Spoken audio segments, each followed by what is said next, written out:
എല്ലാ കൂട്ടുകാർക്കും പുതിയൊരു വീഡിയോയിലേക്ക് സ്വാഗതം.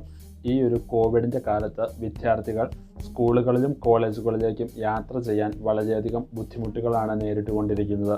പ്രധാനമായും ഗ്രാമങ്ങളിലുള്ള വിദ്യാർത്ഥികൾക്കാണ് ഇത്തരത്തിലുള്ള യാത്രാ പ്രശ്നങ്ങൾ രൂക്ഷമായിരിക്കുന്നത്. ഈ ഒരു അവസരത്തിൽ വിദ്യാർത്ഥികൾക്ക് ബസ്സുകളിൽ കൺസെഷൻ ലഭിക്കുവാൻ അറിഞ്ഞിരിക്കേണ്ട പ്രധാനപ്പെട്ട കാര്യങ്ങളാണ് ഇന്നത്തെ ഈ ഒരു വീഡിയോയിലൂടെ ഞാൻ പറയുന്നത്.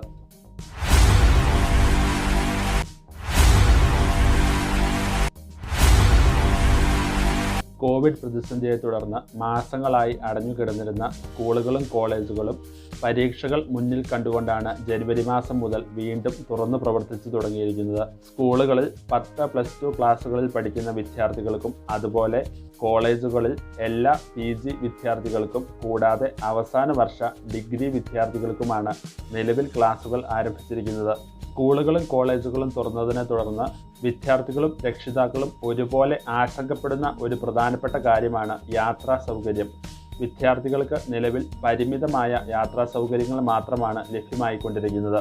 ഗ്രാമങ്ങളിൽ പഠിക്കുന്ന വിദ്യാർത്ഥികൾ കൂടുതലായും ആശ്രയിക്കുന്നത് പ്രൈവറ്റ് ബസ്സുകളെയും അതുപോലെ തന്നെ KSRTC ഓർഡിനറി സർവീസുകളെയുമാണ്. വിദ്യാർത്ഥികൾക്ക് നേരത്തെ ലഭിക്കാറുള്ളതുപോലെ തന്നെ ഇപ്പോഴും പ്രൈവറ്റ് ബസ്സുകളിൽ കൺസെഷൻ ലഭിക്കാൻ അവർ അർഹരാണ്. 2020 ജൂലൈ മാസത്തിൽ പുറപ്പെടുവിച്ച കൺസെഷനുമായി ബന്ധപ്പെട്ട ഉത്തരവിൽ 2.5 കിലോമീറ്റർ വരെ യാത്ര ചെയ്യുന്നതിന് വിദ്യാർത്ഥികൾ 1 രൂപയും 7.5 കിലോമീറ്റർ വരെ യാത്ര ചെയ്യുന്ന വിദ്യാർത്ഥികൾ 2 രൂപയും 12.5 കിലോമീറ്റർ വരെ യാത്ര ചെയ്യുന്ന വിദ്യാർത്ഥികൾ 3 രൂപയുമാണ് കൺസെഷനായി നൽകേണ്ടത്. SSLC, +2 അതുപോലെ തന്നെ ഡിഗ്രി കൂടാതെ എല്ലാ പ്രൊഫഷണൽ കോഴ്സിന് പഠിക്കുന്ന വിദ്യാർത്ഥികൾക്കും ഇത്തരത്തിൽ കൺസെഷൻ ലഭിക്കാൻ അർഹരാണ്. ഇത്തരത്തിലുള്ള പ്രൈവറ്റ് ബസ്സുകളിൽ കൺസെഷൻ ലഭിക്കുവാനായി വിദ്യാർത്ഥികൾ നിർബന്ധമായും അതാത് കോളേജുകളിലെ ID കാർഡുകൾ കയ്യിൽ കരുതേണ്ടതാണ്. കൂടാതെ നിങ്ങൾ KSRTCയിലെ ഓർഡിനറി സർവീസുകളെയാണ് കൺസെഷനായി ആശ്രയിക്കുന്നതെങ്കിൽ അതാത് ഡിപ്പോകളിലെത്തി മുൻകൂർ പൈസ അടച്ച് കൺസെഷൻ കാർഡ് വാങ്ങേണ്ടതാണ്. ചില പ്രദേശങ്ങളിൽ കൺസെഷനായി ID കാർഡ് കൂടാതെ അതാത് പ്രൈവറ്റ് ബസ് സ്റ്റാൻഡുകളിൽ നിന്നും ചെറിയൊരു കാർഡ് ഇഷ്യൂ ചെയ്യുന്നതായി കണ്ടിട്ടുണ്ട്.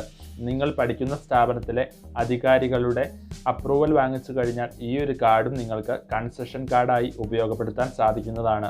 നിങ്ങളുടെ കൈവശം ID കാർഡ്, കൺസെഷൻ കാർഡ് തുടങ്ങിയവ ഉണ്ടായിട്ടും ഇതുവരെയും നിങ്ങൾക്ക് ബസ്സുകളിൽ നിന്നും കൺസെഷൻ ലഭിക്കുന്നില്ലെങ്കിൽ ബന്ധപ്പെട്ട അധികാരികളെ ഉടൻ തന്നെ വിവരമറിയിക്കുക. ഈ ഒരു വീഡിയോ നിങ്ങൾക്ക് ഉപകാരപ്രദമായെന്ന് വിശ്വസിക്കുന്നു. ഇനിയും ഇതുപോലുള്ള ഇൻഫർമേറ്റീവായ വീഡിയോസ് തുടർന്ന് ലഭിക്കുവാനായി നിങ്ങളെല്ലാവരും ഈ ഒരു ചാനൽ സബ്സ്ക്രൈബ് ചെയ്യുക. താങ്ക്